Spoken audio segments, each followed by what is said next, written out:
Today, we're getting the insights and wisdom from an award-winning composer and a killer guitar player, Michael Baugh.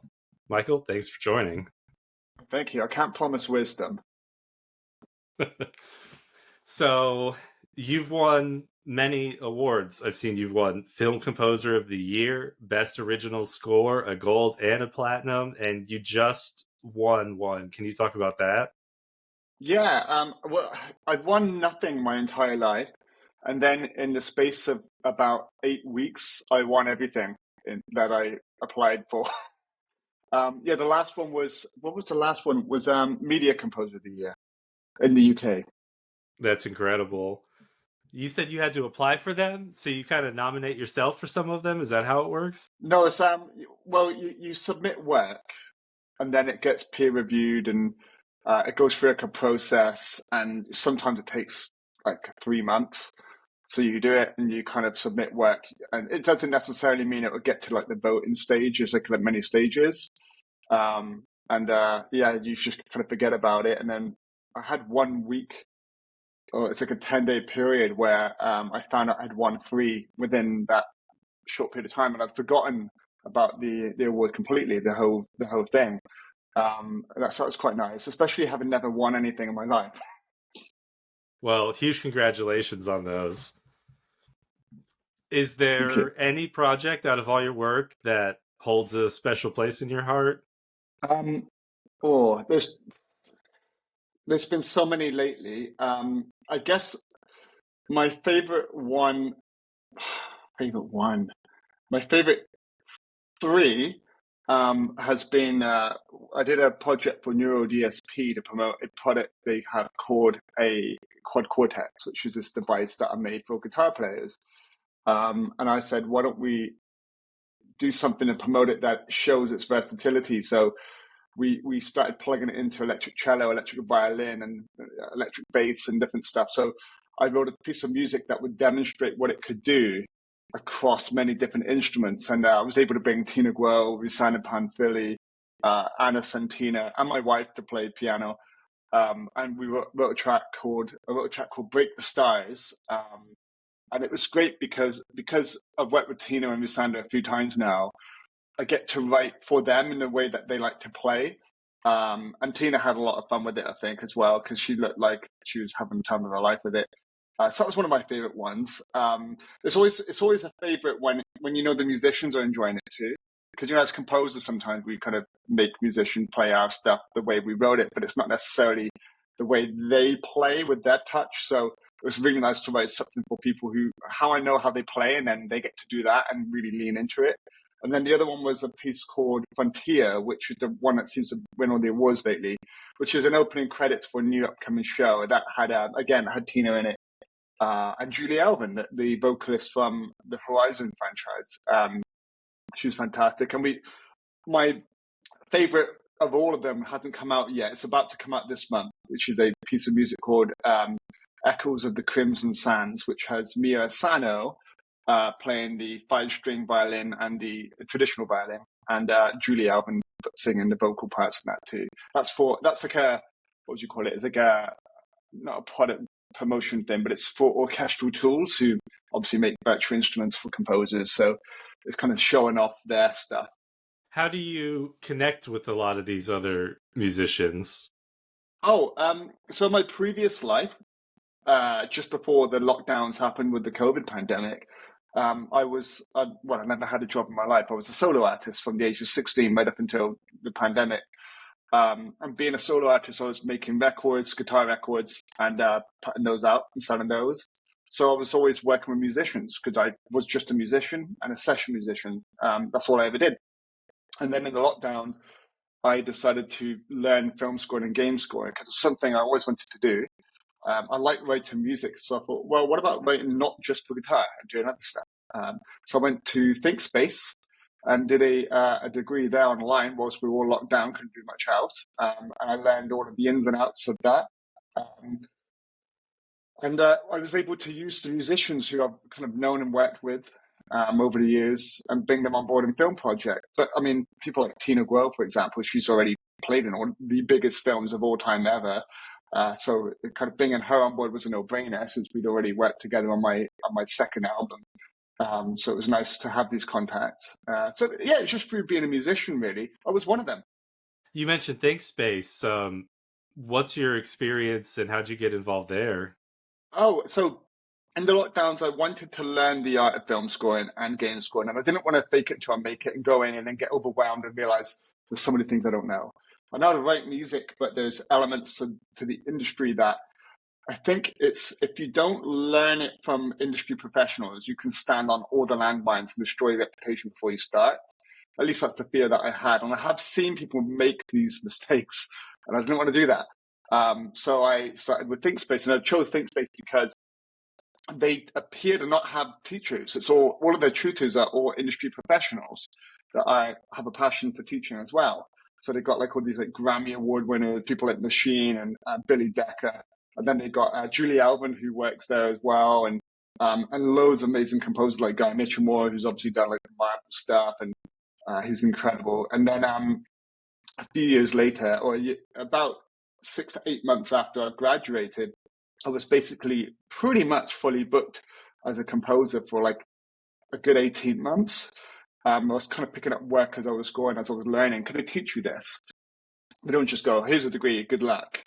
They show you how the industry works because you're being taught by industry professionals. And I then ended up being asked by Guy to join ThinkSpace and to be a part of it and to do webinars and kind of just help students, give them advice, give them feedback on their work, teach them how to do things like networking, how to pick up work, because that is a bit of a mystery. Because with freelancing, you need to know how. If you've got great skills, you're halfway there, but you can't pay the bills with great skills. You need to be able to market those skills. So that's another thing that I help teach them to do. So how do you take your unique selling points, your USPs, and how do you decorate it nicely so that other people want that in their work? So that means like working with other composers, which is the thing I love to do. Some of my favorite things I've ever done is working with them. I've worked with Guy Mitchell, I've worked with Peter Bateman, I've worked with Anne-Catherine Dunn. And it's great because these people are a little bit further on in their careers. They're a little bit older. They've got a bit more experience. So Anne's not older. She's the same age as me, but she's a little bit further on in her career. So what's great about working with these ones is you get a bit of experience and their wisdom, and everyone's coming from different places, from different parts of the industry. So it's nice working with other composers as well. And it's the education is never ending. How is what is a common way people are getting into the industry? Is internships still a popular thing, or? I don't think so. I think I was talking to Anne about this a little while back. It's not happening so much now since, I think mainly probably since the lockdown, since the pandemic, because when that happened, the expensive rent of living in places like Los Angeles and London just made it not viable for a while, at least very difficult, because all filming and everything stopped. But remote working became a thing. And because of things like Zoom, we can now meet quite easily like this, it's like you're in the room with me. And what I think had an effect is that they realized that they could hire composers all over the world, save money. And because, for example, if you live where I live in the southwest of the UK, cost of living here is quite low. So what is considered a good income here is lower than what it would be in Los Angeles. So they could hire a composer here for a fraction of the price. And it also opened up the worldwide market. So it now means there's more competition. So the privilege of location has been stripped away. And now it's much more merit based. So what that has done is it means that you can now be an assistant to composers that you've never met or never been in the same room with. So there is that. So I would say it's easier to do. I guess it's not really an internship. I think the way the industry's going more now is that there's composers who are looking for other composers that are competent, that have a skill set they do not have. So I'm good at synth design. I'm good at electronic stuff like guitar, bass, all this kind of thing. So composers who are good at the orchestral stuff are normally, I'm generalizing here, but they're normally a little bit intimidated by the electronic stuff. They do it a little bit, but they don't really do it a lot. So they can hire me for my unique selling points, for my USP, and I can bring that and bring value then to their music team, makes them look good. I get a good credit working on a project that I wouldn't normally get by myself because I'm not at their point yet. Or if you're good at orchestration, this kind of stuff, or orchestral mock-ups, then you're really useful to a composer who's great at the electronic stuff, but maybe aren't so good at programming orchestral stuff. So I think it's more that now. It's your unique selling points are what's going to get you assisting jobs rather than going out looking for internship stuff. Like, I mean, you can still move to LA and do that, but it's a big risk. That makes a lot of sense. Yeah, there's safer ways to do it now that aren't expensive. And marketing ourselves is so easy because we have Instagram, Twitter, Facebook. These things are free. You can get people's email addresses very easily. So you don't have to buy expensive plane tickets to move to expensive cities, to pay expensive rent, to live off pot noodle or cheap, horrendous food while you're trying to make a basic living. You don't have to go through that anymore. And you already answered kind of one of my other questions, which as I've been interviewing people, I have noticed that a lot of composers are very strong in the orchestral stuff, but I've heard some of them say, like, I couldn't work a synth, And so I see you call yourself a synth designer, and I was wondering if that's an in-demand skill. Oh, that I would never accord myself that until Anne Catherine Dern hired me to do synth design on Metro Awakening. And I mean, I do synth design. And when I was a student at ThinkSpace, one of the things that I was spending a lot of time doing was reverse engineering the patches created by people like Matt Bowder, the Unfinished, who did the synth design work for a lot of the Hans Zimmer scores. He's brilliant, Matt. He's really, really great. Check out the Unfinished. He makes the best presets, things like Zebra, Omnisphere. He's fantastic. And now I get to write demos for his stuff, which is great. But I was spending a lot of time reverse engineering his work to get good at synth design, because I find it's a really great way to learn this. I've read lots of books on it, but there's something about taking great presets made by really talented synth designers and just reverse engineering it so you can see how they got to the end result. And I learned it that way. Plus, I do a lot of the analog synth stuff. I'm big into the analog stuff, so I'm spending a lot of time playing with that. And then when Anne asked me to do synth design, and she said, "Oh, what do you want to be credited for?" I was like, "Well, I'm doing synth design, so synth designer." And I thought about it, so I should probably start calling myself that then, since I do that professionally, and I've done that for a few composers now. Another one I've worked with recently is Giorgio Vizzini. He is the audio lead for Baldur's Gate. Was 2 the latest one? Baldur's Gate 2? 3. There's a voice in my head saying it's 3. It's 3, is it? I think so. Yeah, he was the audio lead for that and sound designer. So I got to do a bit of synth design for him, which is great. So yeah, it's an in-demand skill. I think what makes it in demand is a lot of composers now are using things like Zebra and Omnisphere, and they don't have the luxury of time to create their own sounds. And it might not be that they can; it's just a time thing. But and buying presets is great, but you have to tweak them to really make it fit. And that's where the Matt Bowder, the Unfinished presets are fantastic, because it doesn't take a lot of effort to make them work for what you're working on. But a lot of these composers, they want signature, unique sounds for each project. They don't want the sounds that everyone else has. So they'll give me a brief, which is different from the brief of the project, because this is a more descriptive brief of the kind of sounds that they need to work with. And then I will spend whatever amount of time just creating all of these patches for them. And it's just so good. It's brilliant fun. It's a really unique skill to develop that is a really nice, what would you call it? A diversification of income. Just like anything, I always say to students at ThinkSpace, learn instruments, as many things as you can. Buy a bass, buy a cello, buy whatever.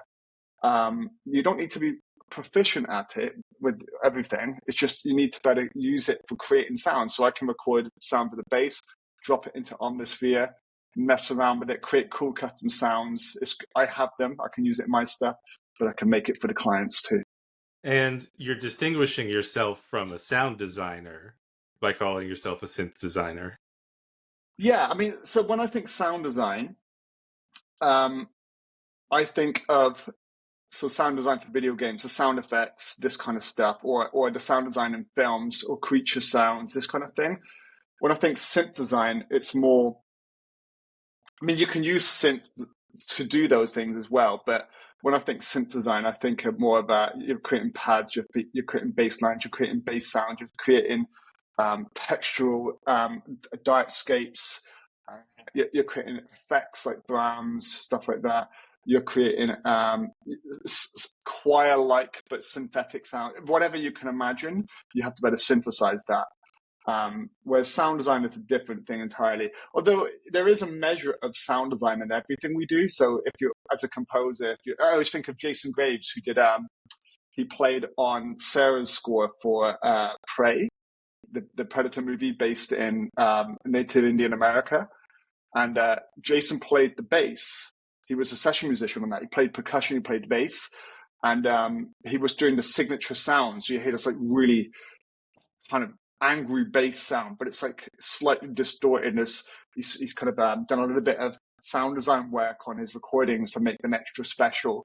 So there is always a bit of sound design or sound sculpting and everything we do. But when I think sound designer, I'm thinking, yeah, like someone like Giorgio Vizzini, who's doing the sound design in Baldur's Gate, or I'm thinking of Brad Beaumont and Elliot Connors, who did the sound design in Arcane, when you hear like all of the different effects in the world or the actual sound of the environment. That's what I tend to think of as sound design. Same. Sound effects is immediately Yeah, what comes to my mind. Are you, or have you considered selling preset packs? I have. Yeah. The problem is, everything I've made so far, I tied to projects. So I did the stuff for Anne for Metro, the stuff for Giorgio for a game that's not out yet. And a couple of I've done a few others as well that for secret projects that I can't talk about. And I can't sell those because they belong to them. But I think I will. I've made some with the Moog One, which I'm planning to sell. The problem is with that is not everyone has that synth, so you have a very small audience. But I'm going to make a bunch of stuff for Dark Zebra, um, and probably Omnisphere as well. And release those probably by the end of the year. I'll have like a little library of stuff people can buy. But I would always recommend someone like Matt Bowder at the Unfinished, because he has such an amazing library of stuff. So anything you can envision, that anything you need, he has it. Excellent. That's the great advice. When you're giving other people advice, is there a common thread? Is there advice that you're constantly giving people over and over? Yes. Um, with composers, it's always in regards to mixing.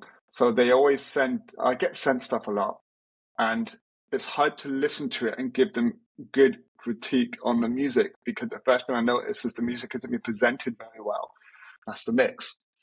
And they detach the mix from doing the work. So I'm always saying, make it a part of your process. So if you're playing in a cello line, and then you're playing in a bass line, and you notice that your bass isn't sounding as thick as you want it, then apply a plugin, something like sub bass filter or something, or maybe use a synth to thicken it a bit, and start thinking about the overall mix as you're starting, as you go.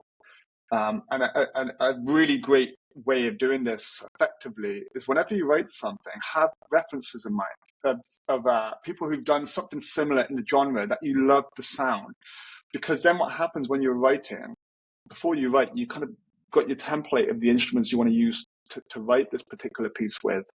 So if this happened today, I gave someone advice with a track that's in the style of God of War Ragnarok by Ben McCreary. But they didn't listen to that. So they're going for that sound, but they didn't listen to it. So everything was a bit too centered and a bit too low midi and mushy and muddy. So I said, let's listen to one of the tracks from God of War Ragnarok. I think it was The Sun's Path, I think it was. So I said, like, all right, close your eyes and imagine where the instruments are.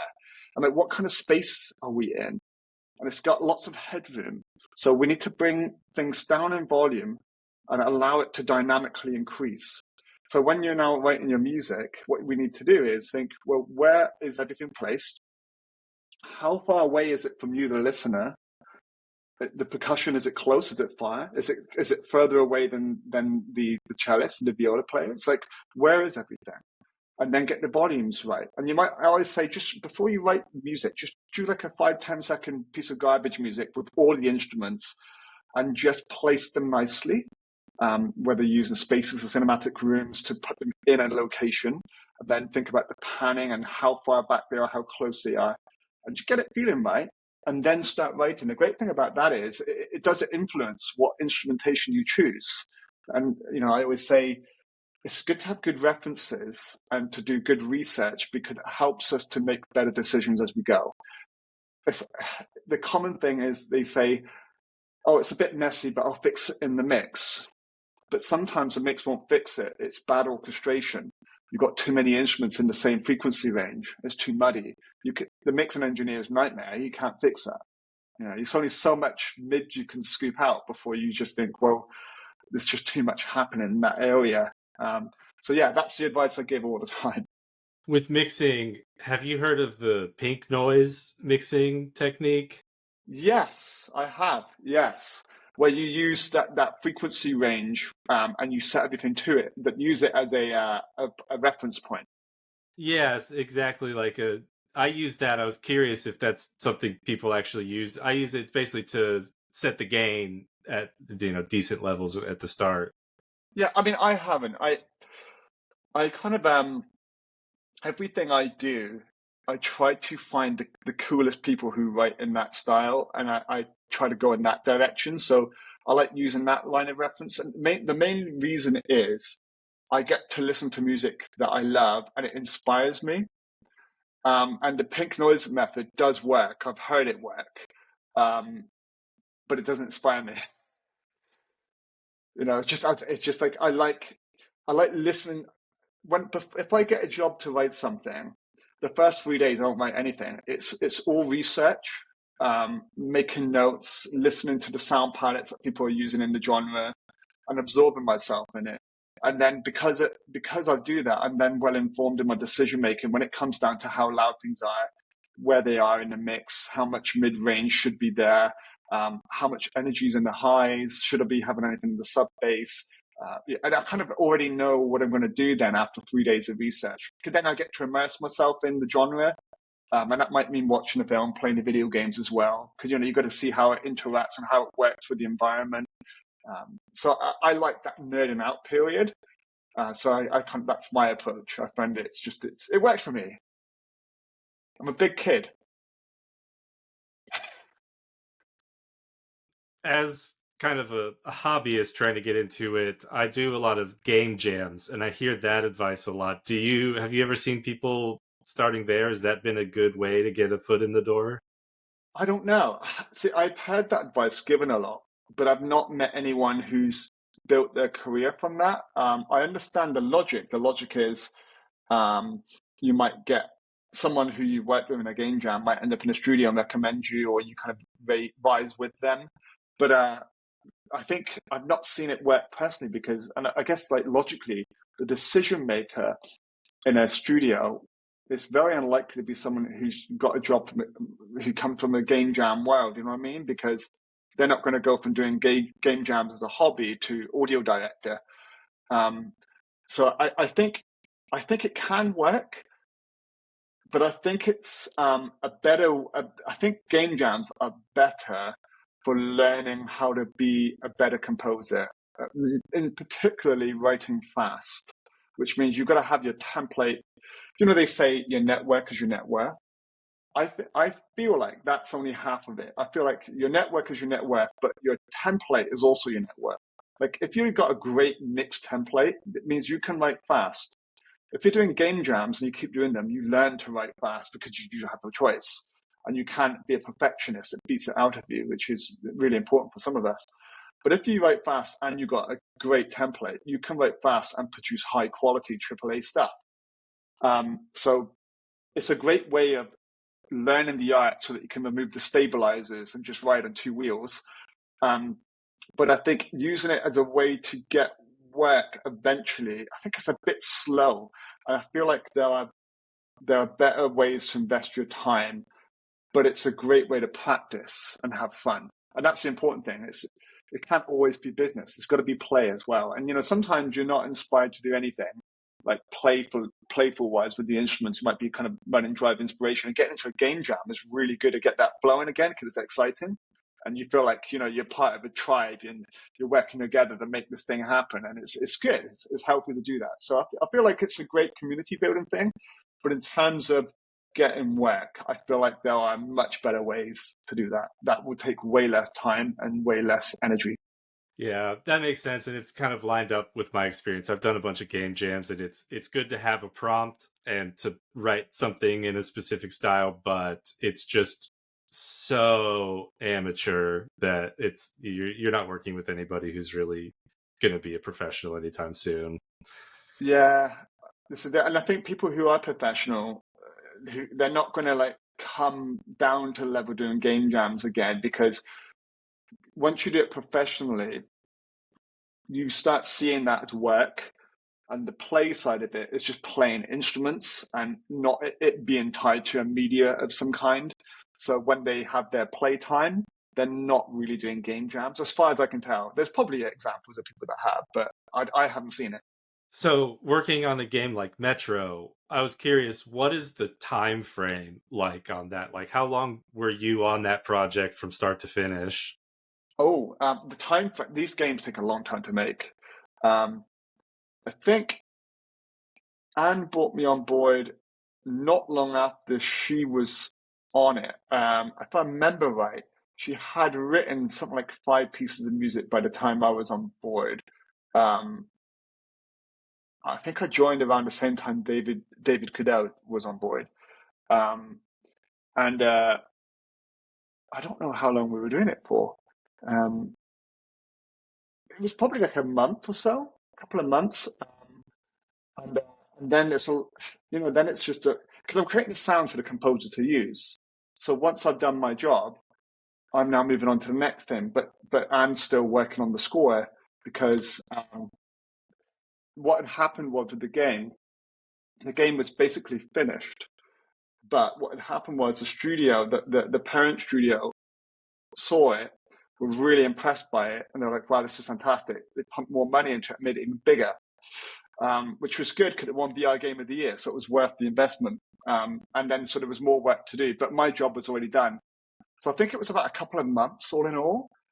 In terms of the amount of time Anne spent on it, it was probably closer to a year or two, I'd imagine. I don't know. I need to ask her actually. Uh, on your personal music, I was listening to some of that, The Man with No Name in particular, and I don't even think I have to ask you, but you're a Joe Satriani fan, is that right? Well, yeah, that's the second solo record I did before I was a composer for media. Yeah, so Joe Satriani is the reason why I learned guitar because when I was 13, my dad gave me a video VHS cassette tape, not cassette tape. For those who don't know, that was this black rectangle thing we used to put in a VCR to watch films. It's those two tape spinny things. And on it was a show called Expo '92 with Brian May, Steve Vai, Joe Satriani, and a few other players all playing live. And Satriani played a piece on there called "Always with Me, Always with You." And at the time, I wasn't into guitar at all. And I heard that piece of music, and it just blew my mind. And I got my first guitar, and I played probably 8 to 12 hours a day from the age of 14 to 18, every single day without fail. Because I was like, I need to better do that. I need to better make those sounds. And yeah, the Man with No Name was inspired a little bit by that, but more than that, it was inspired by the main tracks were inspired by Jeff Wayne's War of the Worlds, which is the record I grew up with as a kid. I'm not familiar with them. Oh, you would love Jeff Wayne's War of the Worlds. It's basically a musical, but it's not a cheesy musical. It's songs written to the story of War of the Worlds, and it feels more like the original book. Nothing like the Tom Cruise movie. Way better. How often are you spending like how are you splitting your time between your personal work and client work? Oh, I don't really have any time. Oh, that's not true. I don't get any time between client work because I'm I'm fully booked. But I do have a week off next week, which is very unusual for me. And next week I'm off to Manchester to see the Sony PlayStation concert. A friend of mine's music being performed there called Guitarist. They're performing his Horizon stuff. They're also doing the Dan McCreary stuff as well, and a few others, which is going to be amazing. It's like an immersive surround experience, apparently. And then the day after that, I think it's on a Thursday, we're off to the Royal Albert Hall to see an orchestra perform the music of Hans Zimmer, Ennio Morricone, and John Williams. So that's going to be amazing. So I spend my time doing that. If I get time, if I'm exhausted at the end of the day, but I'm mentally exhausted, but not physically, because I'm in a chair all day. What I tend to do, I just go out walk in the woods with my wife, and we go just in nature a lot. And we're surrounded by, because we live in Devon, like this way it's just ocean, and behind us we have the wild ponies and the moors. That way we have Cornwall, so we're just surrounded by nature. So we're always out and about exploring and hiking and stuff like that. And I play video games as well because I need to know how I got to keep up to date, and it's great. It's a great excuse to play video games, to be honest. Are you playing anything right now? At the moment, I finished Horizon Forbidden West, Zero Dawn, and Forbidden West, and Burning Shores. That was for research for my orchestral tools project because I had to write a piece of music in the style of Joyce Demand, which is quite scary. But he's both a hero and a friend of mine. So I played those. I've been playing a little bit of Helldivers 2, which is just the score for that. Is probably that and the score for Horizon are my two favorite scores for video games of all time, I think. Because the theme tune, that Helldivers theme tune is just the greatest theme tune, I think, of the last 10 years for video games. I saw they just won an award for that too. Yeah, well deserved. Everyone was saying, like, what about Final Fantasy? It's like, yeah, that was also amazing. But the thing with the Helldivers theme, Cup of Liberty it's called, is when you hear those first four notes, you're already buzzing. It's like, to be honest, those four notes is what won the award. It's just the four note, da da da da. It's got you. You're in Starship Troopers running away from bugs. It sounds more Starship Troopers than Starship Troopers does. That's hard to do. To take control of an entire genre, an entire sound, and be the new voice of that. That's hard. And he nailed it. Well, you did give me one idea here, which is I can start writing off video game purchases as business expenses for research. Oh, yeah. So I'll have to start doing that. I did. I had to buy a PS5 for work. It's brilliant.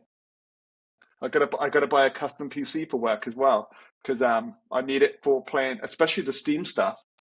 With the indie games, because you have to play these things. If you're writing music for games, you have to play them. If you write music for films, you have to watch film.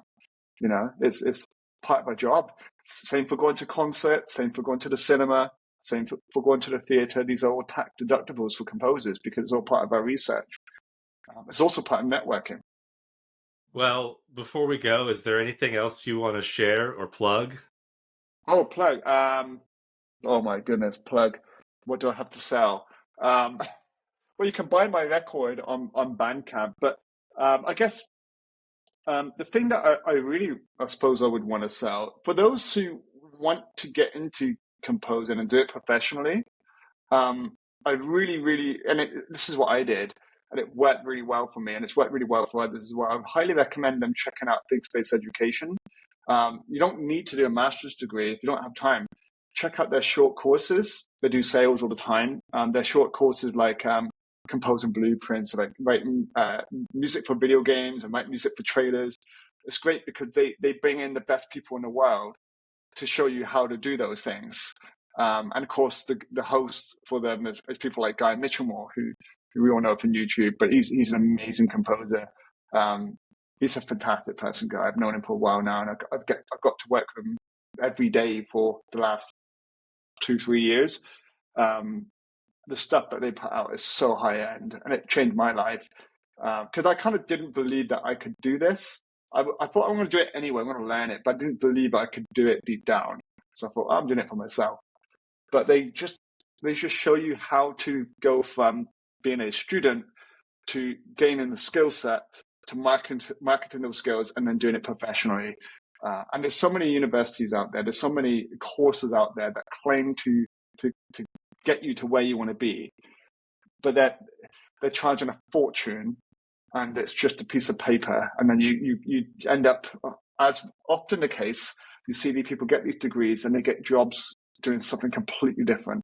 It's such a shame, especially all that money, all that time investment, all the effort they put in to go and do something totally different, And it's freelancing requires learning business more than just the art form. But what I like about ThinkSpace, they teach you how to do it in a way that's they treat business with the same creative energy that you would apply to writing your music, and so it's fun.